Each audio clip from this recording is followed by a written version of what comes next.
When was the last time Duda got a big hit?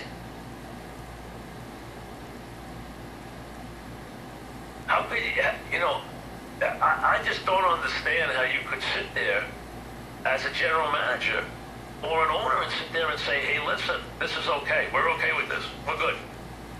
How can you watch it? How would you watch it every day?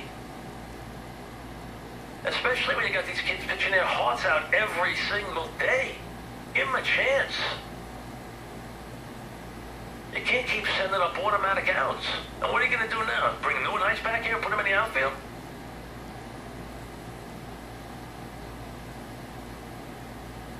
Enough's enough. People are reasonable if you give them a reason. They give you the benefit of the doubt. Right now, it's hard to give this team the benefit of the doubt if they don't go out and do something to help this pitching staff. Because this team's going to go flying right out of this race because they cannot score a lousy run.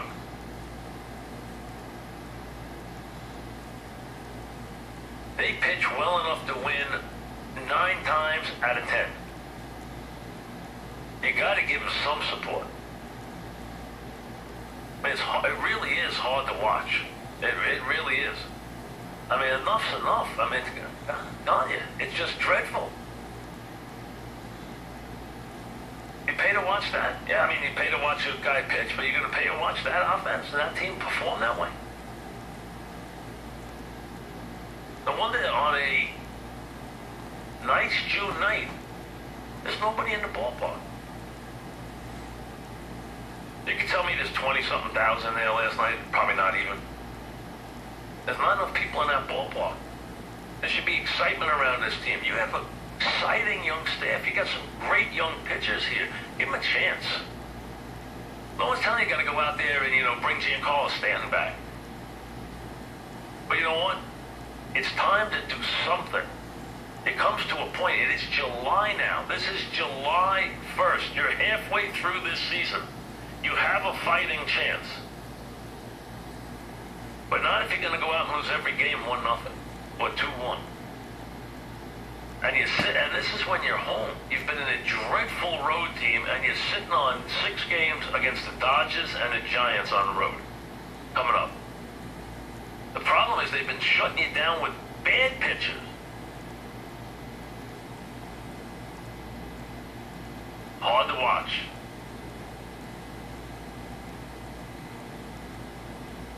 I mean, there was some number I was looking at last night about Harvey that is so extreme that if you're looking at that, the lack of support he has received over the first starts of his career was almost something that hadn't been done before. So I'll get you the exact stat because it was mind-boggling how bad the support had been for him so far in his career. And eventually that's going to play into decision-making here with these pitchers. Because no one wants lack of support for their whole career. You want to build something here, but you know what? Put some offense on the field. Try something. If you do that, at least you can say you did it. Right now, what are you doing? It's getting really hard to watch.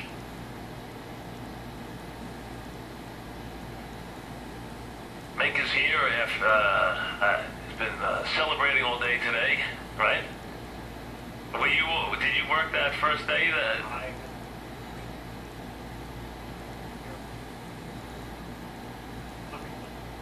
It was a Wednesday, okay. It was a Wednesday at 3 o'clock, and you were working that afternoon? The Yankees were playing that afternoon?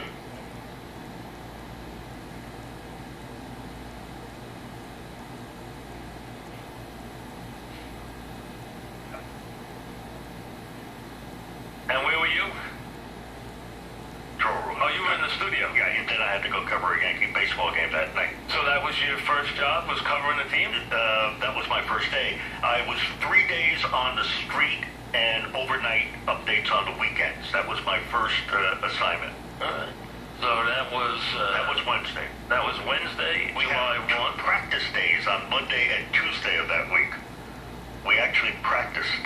The first show I did was on the weekend. I did not do a show. I remember listening that day. I did not do a show on that day. The first one I did was on a weekend. So it was about a week later on the weekend. I did not do a show the first.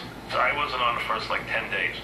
And then I did a show on the weekend after that. But I was not, but I remember listening the first day. And I remember being 3 o'clock. And was it Lampley who sat in for Pete that day? I think it was, right? Lampley was the first host. All right. Here's the Mink Man.